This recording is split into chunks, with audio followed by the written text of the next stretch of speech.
오늘은 본문을 중심으로 또 성경의 말씀을 중심으로 제자도 말씀 시리즈 그 네 번째 시간, 성장에서 성숙으로 전환하라. 한번 따라하겠습니다. 성장에서 성숙으로 전환하라. 그 말씀의 제목을 가지고 함께 은혜를 나누고자 합니다. 성장과 성숙은 굉장히 비슷한 것처럼 보여집니다. 그러나 그 개념이 사뭇 다릅니다. 성장이라고 할 때에는 사람도 그렇고 어떠한 조직이나 기관도 그렇고 커지고 발전되고 그 규모나 사이즈나 어떠한 형태들이 키워지는 것을, 커지는 것을 성장이라고 말합니다. 그림 한번 띄워주실래요? 이분들을 아마 잘 아실 겁니다. 유명한 분들이죠. 한 분은 농구선수 한기범 씨고요. 그리고 그 옆에 조금 키가 작게 보이는 분이 프로야구 선수였던 양준혁 씨입니다. 그런데 한기범 씨에 비하니까 양준혁 씨가 상당히 좀 작아 보이죠. 양준혁 씨가 키가 188이에요. 그리고 한기범 씨가 2m 5cm입니다. 이분들이 상당히 키가 크고 우리 교회에서도 제가 상당히 부러워하는 분들이 많은 분들을 제가 부러워하지만 우리 김민국 장로님하고 특별히 김재복 안수 집사님, 이분들이 이 양복을 입어도 핏이 나옵니다. 저는 조금 약간 아담 사이즈잖아요. 저는 양복을 이렇게 기성복 사러 가면 저는 맞춘 적은 없고 사러 가면 항상 줄여야 됩니다. 아담 사이즈라서. 근데 삶에는 별로 지장은 없습니다. 근데 좀 부럽기는 하더라고요. 이렇게 좀 크신 분들이 좀 부럽긴 합니다. 근데 이렇게 사람이 키도 성장하고 키도 자라고 또 어린아이에서 어른이 되어지는 것을 성장이라고 하죠. 로마가 있습니다. 여러분, 로마가 원래는 이탈리아 반도에 현재 지금 로마 시티가 있죠. 그 로마의 작은 도시국가가 로마였어요. 그런데 점차 성장하고 발전해서 나라의 영토가 늘어나고 인구가 늘어나면서 지금의 이탈리아 반도, 그리고 더 나아가서는 유럽, 그리고 지중해 전 지역, 심지어는 이집트까지도 영토로 삼는 대제국으로 성장을 합니다. 그러나 원래는 작은 로마시라고 하는 도시국가에서부터 시작이 된 것이 로마예요. 그런 것처럼 성장이라고 하는 것은 사이즈가 커지는 겁니다. 비단 개인도 그렇죠. 어떤 가정이나 회사나 어떤 조직사회도 그렇고 더 나아가서는 크게 보면 이와 같이 나라도 성장을 하는 겁니다. 그런 것처럼 교회도 성장을 합니다. 우리 광주 은혜교회도 창립일이 1900 몇 년도죠? 80년이죠. 지금 44년이 지났습니다. 그만큼 시작은 미약했지만 성장한 거예요. 자라온 겁니다. 그런데 이 성장이라고 하는 것은 쉽게 눈에 보여집니다. 육안으로 보여지고 또 어떤 객관적인 지표로 그 규모나 크기가 가늠이 됩니다. 이게 성장입니다. 성경에서 보면 이스라엘도 그랬어요. 한번 화면을 띄워주세요. 이스라엘이요, 아브라함부터 시작이 됩니다. 이스라엘은. 그래서 믿음의 조상이라고 하죠, 아브라함은. 그래서 아브라함 한 명으로 시작됐지만 하나님의 약속의 자녀인 독자 이삭을 이제 이어지고 또 야곱으로 이어지고 그 야곱에게 하나님은 12아들을 주십니다. 그런데 오늘 보시는 바와 같이 그 12아들이 12지파가 돼요, 이스라엘에. 그리고 그 12지파가 그 12아들들이 우리가 잘 알다시피 애굽으로 이주를 하죠. 그리고 430년 동안 있는 가운데서 인구 대폭발이 일어납니다. 하나님의 은혜죠. 그래서 200만 명이나 되는 엄청난 인구로 불어납니다. 폭발적인 성장을 이루죠. 그래서 이스라엘 민족이 되고 가나안으로 들어가서 이스라엘 국가가 되는 겁니다. 우리가 성경을 통해서 그거는 익히 잘 들어왔을 겁니다. 그렇다고 한다면 이런 성장이 있고요. 이제 성숙이 있습니다. 여러분, 성숙을 거꾸로 이야기하면 뭐가 되죠? 숙성. 비슷한 의미이기도 합니다. 그래서 무엇인가가 숙성되어지면 성숙한 거와 비슷한 부분이 있어요. 성장이 눈에 보여지기 쉽고 지표로 측정될 수 있는 것에 반해서 이 성숙이라는 것은 처음에는 잘 보여지지 않아요. 나타나지 않아요. 그런데 그 마지막을 보고 결과를 보니까, 열매를 보니까 성숙함이 되어졌구나 라고 알아지는 것이 성숙의 특징이에요. 그림 한번 띄워주세요. 우리가 사과를 좋아해서 잘 먹죠. 저희 아버지께서도 사과를 무척 좋아하세요. 그래서 제가 집에 갈 때마다 사과를 꼭 사가려고 노력을 하기도 합니다. 이 애플, 이 사과. 그런데 이 사과는 작은 묘목에서부터 시작을 하는 거예요. 그러니까 묘목을 농부가 과수원에 심습니다. 그러면 여러 해를 거쳐서 묘목이 자라는 거예요. 나무가 자랍니다. 그래서 열매를 드디어 맺는 거예요. 처음에는 작은 사과 열매가 맺히고 그 다음에 이제 이게 잘 키워지면 탐스러운 사과가 되는 겁니다. 굉장히 잘 익은 열매가 되고 너무나 우리에게 기쁨을 주는 열매가 되어지는 거죠. 여러분, 그런 것처럼 성장이라고 하는 것은 크게 자라나는 것을 의미하고 어떻게 보면 과정을 이야기하고 있고요. 성숙이라고 하는 것은 그 결과, 잘 익은 과일과도 같이 열매를 뜻합니다. 그런데 그 열매는 좋은 열매가 돼야 되는 것이죠. 하나님께서 우리에게 바라시는 것이 바로 이와 같은 성숙입니다. 그래서 우리는 성장을 지나서 성숙으로 전환될 필요가 있는 거예요. 믿음의 성도들에게 하나님께서 기대하고 바라시고 뜻하시는 바가 이 성숙입니다. 성경 에베소서 4장 13절에 보니까 우리가 다 하나님의 아들을 믿는 것과 아는 일에 하나가 되어 온전한 사람을 이루어 그리스도의 장성한 분량에 이르기까지 충만한 데까지 이른다 그랬죠. 이것이 바로 성숙되어져 가는 과정을 뜻합니다. 하나님께서는 우리 믿음의 성도들이 좋은 열매가 되기를 원하세요. 그래서 그리스도의 제자들은 좋은 열매가 되어야 됩니다. 한번 따라하겠습니다. 좋은 열매가 되어야 된다. 그래요. 그런데 좋은 열매가 되지 않으면 그럼 어떻게 되는 겁니까? 마태복음 7장 16절로 23절, 좀 긴 구절이지만 중요한 내용을 담고 있기 때문에 한번 보겠습니다. 마태복음 7장 16절 이하에 보니까 다음과 같이 말합니다. 그들의 열매로 그들을 알지니. 그러니까 하나님의 판단 기준은 뭐예요? 열매입니다. 우리의 과정 중에는 하나님은 판단치 않으세요. 그러나 열매, 결과를 보니까 우리를 판단하시는 거예요. 그런데 그 열매가 좋은 열매가 돼야 되는 거예요. 가시나무에서 포도를, 엉겅퀴에서 무화과를 따겠느냐? 이와 같이 좋은 나무마다 아름다운 열매를 맺고 못된 나무가 나쁜 열매를 맺는다 그랬어요. 그러니까 우리는 처음부터 좋은 나무가 되고 좋은 열매를 맺어가야 되는 거죠.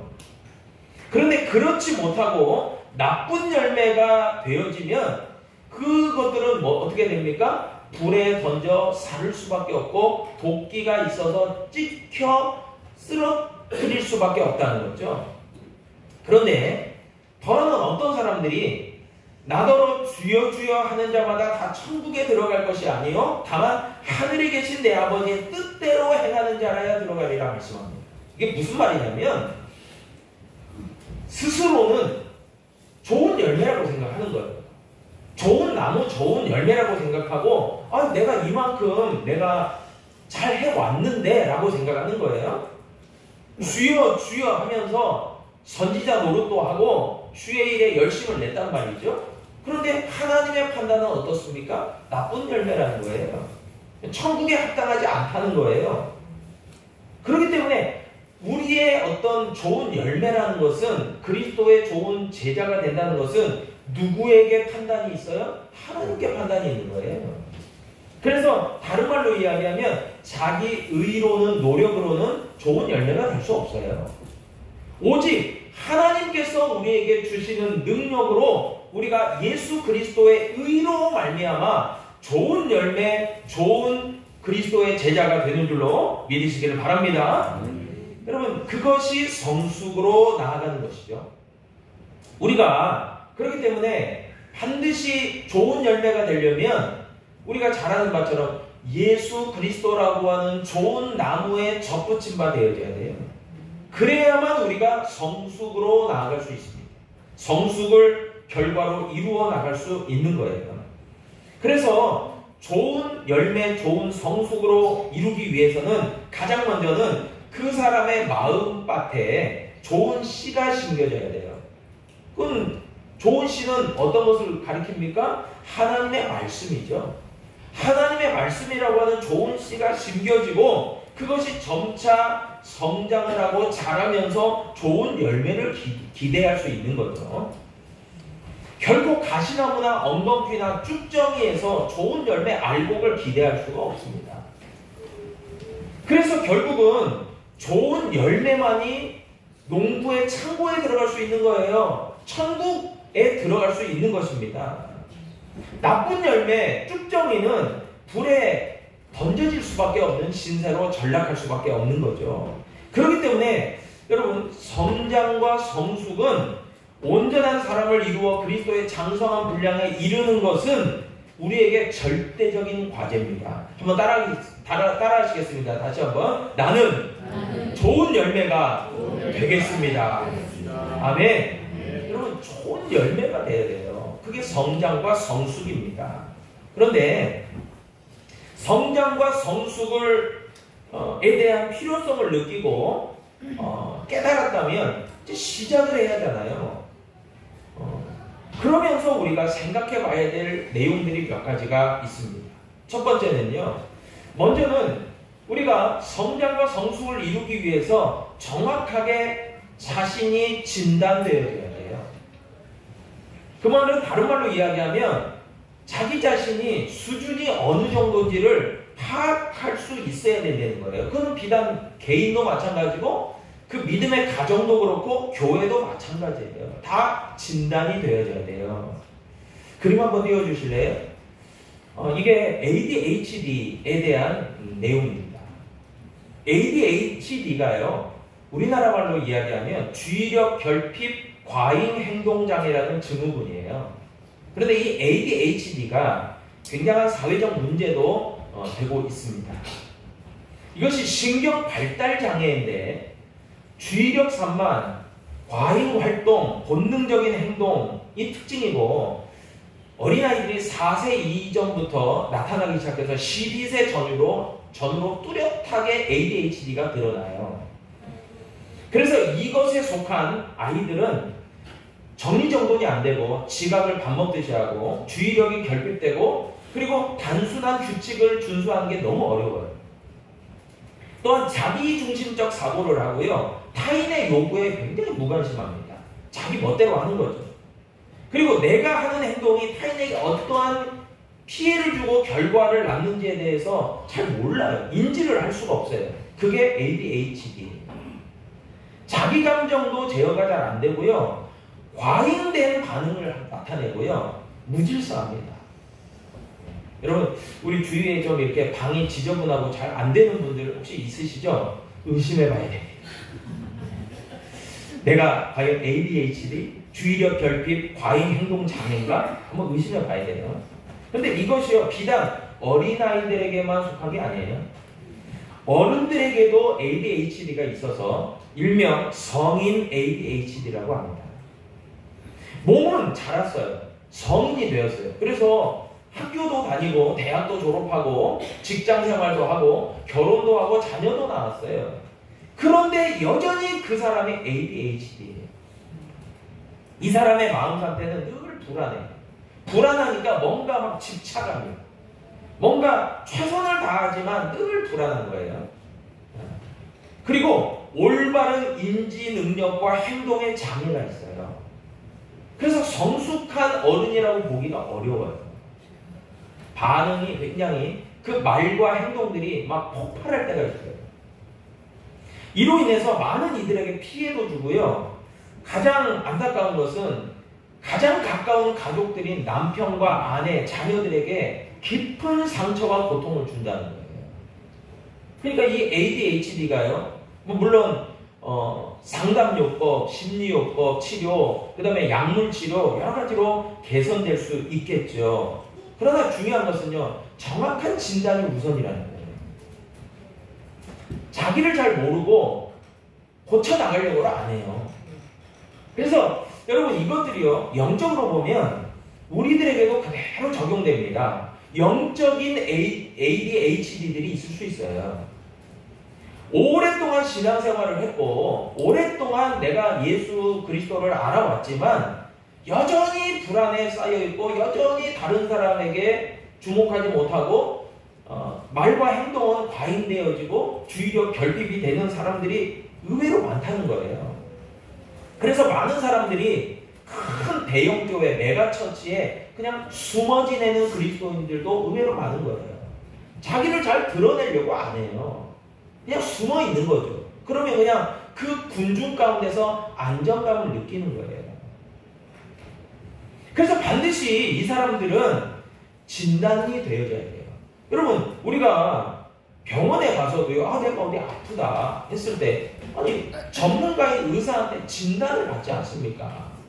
이런 처방을 받아야 됩니다. 당연히 진단 후에 처방이 되는 거 아니에요? 그림 한번 띄워주실래요? 이 교회가 미국의 일리노이주, 시카고로 유명한 일리노이주에 있는 윌로우 크릭 처치입니다. 이 교회를 담임했던 목사님이 빌 하이벨스 목사님이라고 굉장히 유명하고 훌륭한 분이에요. 이 미국의 일리노이주의 시카고에 있는 윌로우 크릭 처치는 1975년에 개척이 되고 이 빌 하이벨스 목사님의 헌신적인 목회로 인해서 2만 6천 명이 출석하는 대형 교회로 성장을 합니다. 지금도 윌로우 크릭 처치가 굉장히 대형 교회예요. 그래서 전 세계에서 수많은 사람들이 교회를 탐방을 하고 목사님에게 배우려고 하고 좋은 소문이 난 교회였습니다. 그런데 이 교회를 30여 년을 목회했던 빌 하이벨스 목사님에게 어느 날 의문점이 들기 시작했어요. 내가 과연 올바른 성장과 성숙으로 가고 있는가? 우리 교회와 성도들은 그러한가? 진단해봐야 되겠다라는 마음을 먹은 거예요. 그래서 교회를 여러 가지 데이터와 지표로 분석하기 시작합니다. 그리고 충격적인 결과를 마주하게 돼요. 이 빌 하이벨스 목사님이. 그리고 나서 윌로우 크릭 처치의 정확한 진단을 세상에 책으로 내놓습니다. 그 책이요, Reveal Where Are You 예요. Reveal이라는 말은 드러내다, 드러내다 실체를. 그리고 Where Are You, 너는 어디에 있느냐. 이 책의 내용이요, 기독교계에게 아주 그냥 폭발적인 반응을 일으켜냈습니다. 크리스찬들과 목회자들에게 충격이었어요. 왜냐하면 당시에는 윌로우 크릭 처치를 닮아가자 하는 교회와 목회자들이 많았기 때문에 그렇습니다.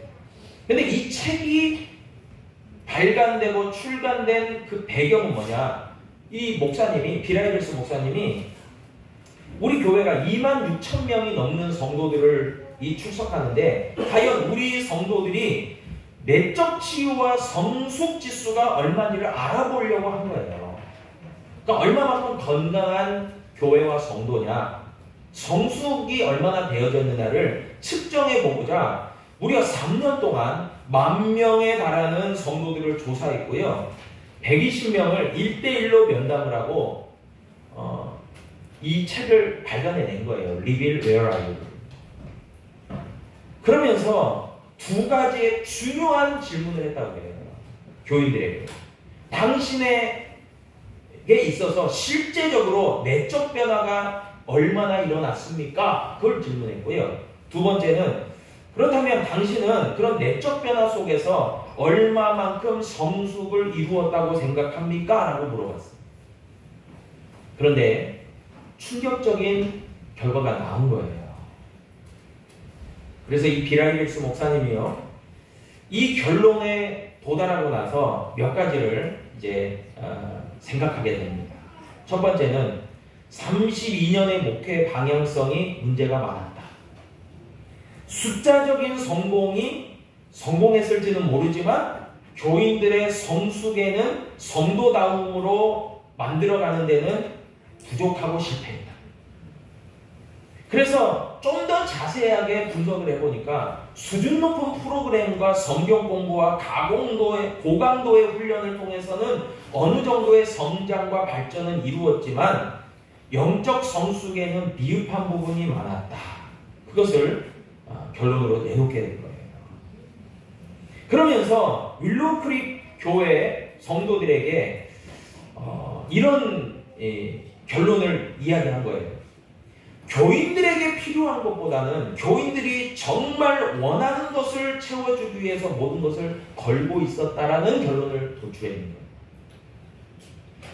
다시 말하면요, 하나님이 원하시는 것을 저들에게 주기보다는 그들이 원하고 요구하는 것을 충족시켜 주려고 안간힘을 썼다는 거죠. 그런데 그렇기 때문에 결론은 하나님이 원하시는 방향대로 만들어져 간 게 아니고 사람들이 원하는 것을 채워주는 교회였다라고 그렇게 밝히고 있습니다. 그래서 이 비라이렉스 목사님이 3가지의 해결책을 내놨어요. 그 3가지가 뭐냐면은 한번 띄워주실래요? 기본으로 돌아가세요. 첫 번째, 기본, 베이직. 두 번째는요, 초심으로 돌아가자. 초심에서 다시 시작하자. 그러니까 원점부터 다시 시작하자. 방향성과 목적이 틀렸기 때문에. 세 번째는요, 회복에 집중하자. 그러니까 성장이라고 하는 달콤한 유혹을 포기하고 가장 좋은 씨를 먼저 심자. 그리고 시간이 걸리더라도 하나님이 기뻐하시고 기대하시고 바라시는 좋은 열매를 내기 위해서 진정한 성숙을 위해서 나아가자. 이런 결론을 내린 거예요. 여러분, 저는 이런 내용들을 접하면서 과연 성숙이 뭘까? 성장이 뭘까? 그리고 우리 광주 은혜교회가 지금까지도 나온 어떤 길들이 있지만 앞으로의 20년, 30년, 40년 그 이후까지 무엇을 지향하면서 달려가야 될까? 우리 교회와 성도들이 말이에요. 그리고 결론적으로 이야기할 수 있는 것은 하나님이 주인 되어 주시고 하나님이 기뻐하시는 좋은 교회와 좋은 열매가 되자예요. 여러분, 그러지 않습니까? 여러분, 이것이 없는데 우리 교회가 예를 들어서 재건축을 해서 그냥 큰 빌딩같이 교회를 세웠어요. 성도들이 많이 늘어나가지고 그냥 몇백 명이 모였어요. 시스템이 잘 갖춰졌어요. 교육부서들이 활성화돼요. 그런데 정작 하나님이 기뻐하시는 교회가 아니에요. 그럼 문제가 있는 거잖아요. 그래서 우리의 초점은 좋은 열매라는 거죠. 이게 중요합니다. 이제 한 3가지 정도로 구체적인 것에 대해서 이야기 드리고 말씀을 마무리하려고 합니다. 그래서 과연 좋은 열매를 위해서 어떻게 달려가야 될까? 첫 번째입니다. 바로 시간입니다. 여러분, 성숙함은 거꾸로 이야기하면 숙성이라고 하듯이 여러분, 시간이 필요해요. 시간. 여러분, 단기간에 뭔가를 하려고 할 때 부작용이 나타나고 질이 나빠집니다. 반드시 시간이라는 과정을 거쳐야 돼요. 그래서 인내라는 것이 필요합니다. 히브리서 10장 36절에 보니까 너희에게 인내가 필요함은 너희가 하나님의 뜻을 행한 후에 약속하신 것을 받기 위함이라 그랬어요. 인내가 필요해요. 여러분, 우리에게 좀 참을성이 필요합니다. 하나님의 마음 가운데서, 하나님이 주시는 마음 가운데서 구체적으로 내가 어떤 것을 준비해야 되겠다라고 하는 것에서 시간 투자도 필요한 거예요. 시간이 지나야, 과정이 맞춰져야 되는 것입니다. 여러분, 그렇기 때문에 너무 초조해하고 조급해하지 않아야 될 것 같아요. 저도 마찬가지고 우리 성도님들께서도 마찬가지입니다. 조급해야 할 것이 아니라 충분한 시간을 가지고 구체적이고도 효과적으로 투자하고 노력하는 것이 필요해요. 그리고 눈에 보이는 화려함이 아니라 본질에 충실해야 되죠. 윌로우 크릭 교회처럼 본질에 충실해야 돼요. 하나님의 교회가 말이에요. 두 번째는요, 성숙함에 이르기 위해서는 고난이 필요하다는 것을 기억해야 됩니다. 시편 119편 67절이에요. 고난당하기 전에는 내가 그릇 행하였더니 이제는 주의 말씀을 지키나이다. 여러분, 성경을 보세요. 믿음의 선조들, 믿음의 대단한 열매를 맺은 사람들은 100% 고난이 있었어요. 시편 119편 71절에서 보니까 저들의 고백은 그런데 어떤 고백이었냐? 고난당한 것이 내게 유익이라. 이로 말미암아 내가 주의 율례들을 배우게 되었나이다. 그렇게 고백하고 있어요. 여러분, 고난과 어려움이 없는 성숙은 없습니다. 고난이 있어요. 어려움이 있어요. 여러분, 교회를 다니시면서 사람들과도 부딪히고 문제들하고도 부딪히고 여러 가지 감정도 쉽지 않고 당연한 거예요. 여러분, 어떻게 우리 가정 가운데서도 부모, 아빠, 엄마, 자녀들 이렇게 사는데도 막 지지고 볶고 그렇게 하죠. 그럼 문제투성이 아닙니까? 막 부모가 또 자녀들이 속상하고 이런 데 많이 있어요. 그러면 막 부딪힙니다. 그런다고 해서 그 가정들이 문제가 있는 가정인가요? 그러지 않아요. 건강한 가정이에요. 그러니까 여러분, 진짜 문제 있는 가정은 뭔지 압니까? 다 외면하는 거예요.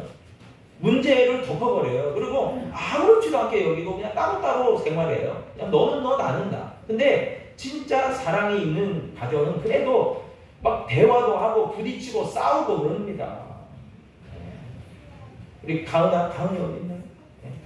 어디 갔나? 가은아. 막 집에서 막 치열하게 막 싸우지? 웃음이 말해줍니다. 근데 그 당연한 거예요. 막 치열하게 싸워야 돼요. 그러다가 머리끄댕이 잡고 싸우라 그 말이 아니고, 그러면 막 말로 정말 주장도 얘기하고 자기 의견도 얘기하고 그거 아니다 하고 또 얘기하고 치열함이 있는 거예요. 여러분, 그런데 진짜 문제는요, 아무 일도 없는 것처럼 하다가요 이혼도장 끊는 거예요. 그게 정말 무서운 거예요. 여러분, 우리의 신앙의 성숙함을 이루기 위해서 고난이 필요한 거예요. 어려움이 있어요. 그래서 우리에게 기대하시는 하나님의 믿음은요, 차돌같이 단단해지고요, 깊이가 깊어지는 거예요. 그게 성숙함이에요. 여러분, 고난을 유익으로 생각하는 그런 믿음이 있기를 축복합니다. 세 번째는요, 성숙함에 이르기 위해서는 혼자가 아니라 함께 하셔야 되는 거예요. 여러분, 혼자 외로운 싸움을 하는 것처럼 지치는 게 없어요. 우리나라가 사우디아라비아를 이기고 축구 대표팀이 이 호주도 이겼죠. 그럴 때마다 이 캡틴 흥민손, 이거 보시는 분은 알겠죠. 저는 이제 끝까지 다 못 봤어요. 새벽 예배를 드려야 되니까 끝까지 못 보고 저는 이제 하이라이트로만 그 다음날 봤는데, 기사를 쭉 읽어보니까 이 손흥민 선수가 주장이잖아요. 그 감독도 있지만 필드에서 뛰는 선수들을 막 독려하고 다그치고 또 때로는 막 지시하고 또 잘보자고. 근데 진짜 손흥민 선수가 예의 바른 게 자기가 상대편 선수한테 막 태클을 당하고 넘어졌어도 웃으면서 일어나더라고요. 그리고 정말 이렇게 크게 안 싸우더라고요. 성숙한 선수 같아요. 여러분, 성숙함에 이르기 위해서는 혼자 싸워가는 게 아니에요. 축구처럼 같이 싸워나가야 돼요. 그래서 혼자의 싸움이 아니기 때문에 이 성숙함은 반드시 믿음의 좋은 동역자와 친구들이 있어야 돼요. 가깝게는 믿음의 좋은 남편과 아내, 배우자가 있어야 되고요. 교회에서도 좋은 믿음의 동역자들이 있어야 되고요. 우리 삶의 현장, 어떤 직장에서도 좋은 벗이 있어야 돼요. 친구가 있어야 돼요. 마음을 나눠야 돼요. 그들이 힘이 되고 버팀목이 됩니다. 그런데 가장 중요한 분이 계시죠. 우리를 성장시키시고 성숙시키시는 결정적인 분, 열매 맺게 하시는 예수 그리스도 하나님이 계십니다. 그분과 끊임없이 지속적인 좋은 관계를 맺어가야 돼요. 그래야 성숙에 이를 수 있어요. 그렇기 때문에 예배를 통해서, 기도와 말씀을 통해서, 묵상을 통해서, 말씀을 삶에 적용하고 실천하는 것을 통해서 끊임없이 자라가는 거예요. 좋은 열매로. 여러분, 그런데 착각하지 마십시오. 성숙은요, 이단이나 타종교에서 이야기하는 것처럼 하나님같이 되는 게 아니에요. 하나님이 기뻐하시는 모습으로 자라고 변화되는 것을 뜻합니다. 그래서 우리가 반드시 인정해야 될 게 있어요. 여러분, 한번 따라해 주세요. 저를. 나는 너무나 많이 부족하다. 이거 인정하실 줄 알아야 돼요. 실수투성이를 인정해야 돼요. 그런 사람만이 미성숙에서 성숙으로 나갈 수 있는 기회를 잡을 수 있는 사람이에요. 아니, 나는 뭐 잘하고 있어. 나는 지금 뭐 대단해. 여러분, 제가 녹음을 한다는 얘기를 드렸죠. 제가 신안에서 이렇게 녹음을 신안에서도 했는데, 제 설교를 한 3년 전, 4년 전 설교를 제가 지금 들어볼 기회들이 가끔 있어요. 제가 또 들어봅니다. 못 들어주겠어요. 정말 한 5분 듣다 꺼버립니다. 이따위로 했냐. 못 들어주겠어요. 근데 제가 이렇게 자꾸 이렇게 제가 설교한 것도 들어보면서 막 자책도 받고, 정말 진짜 내가 너무 부족하구나 막 느끼는 거예요. 그러니까 성장할 기회를 잡더라고요. 근데 여전히 나는 뭐 잘해, 뭐 나처럼만 해봐. 여러분, 곧 꼬꾸라집니다. 그러니까 미성숙한 것을 인정할 줄 알아야 돼요. 그러면 성숙으로 나아갈 수 있는 기회를 얻어요. 여러분, 그리고 성숙한 사람들은요, 미성숙한 사람들을 배척하고 외면하고 판단하는 것이 아니라 그들을 품어주고 용납하고 용서해주는 사람이에요. 에베소서 4장 2절로 3절에 보니까요, 모든 겸손과 온유로 하고 오래 참음으로 사랑 가운데서 서로 용납하고 평안에 매는 줄로 성령이 하나 되게 하신 것을 힘써 지키라. 아멘. 그래서 제가 몇 가지 말씀드렸죠. 첫 번째는 시간입니다. 인내해야 돼요. 두 번째는 뭡니까? 고난이 있어요. 힘든 일이 반드시 있어요. 그러나 이겨내셔야 돼요. 세 번째는 뭡니까? 뭐예요? 함께 해야 돼요. 나 혼자의 싸움이 아닙니다. 네 번째는 뭐예요? 미숙한 분들을, 어려워하는 분들을 용납해 줘야 된다는 거예요. 그래서 제가 성숙은 결과로 나타난다고 그랬죠. 성숙은 좋은 열매로 나타난다고 그랬죠. 그래서 제가 결론이 내려진 게 이거구나, 딱 한 게 하나 있어요. 그게 뭐냐면 고린도전서 13장 13절이 말하듯이 믿음, 소망, 사랑 이 세 가지는 항상 있을 것인데 그 중에 제일은 뭐예요? 사랑이 성숙이에요. 사랑이 최고의 좋은 열매예요. 그러니까 이 사람이 성숙하냐 안 하냐의 판단 기준은 뭐예요? 이 사람이 사랑이 있냐, 진짜 하나님의 사랑으로 거하고 있느냐, 그러면 판단이 되는 거예요.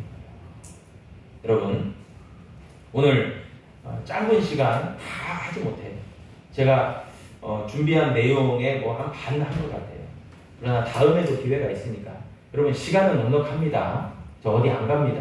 그러니까 다음에 좀 더 보충해서 이 부분을 좀 더 이야기할 기회가 있을 겁니다. 여러분, 정말 성장과 성숙은 필수예요. 우리의 당면 과제입니다. 그것을 이루어 가야 됩니다. 그래야 하나님 앞에 인정받을 뿐만이 아니라 하나님의 나라에 합당한 자가 됩니다. 그리스도의 좋은 제자가 됩니다. 저와 여러분들이 그렇게 성숙으로 나아가는 신실한 믿음의 성도들 될 수 있기를 다시 한번 주님의 이름으로 축복합니다. 기도하겠습니다. 아버지 하나님,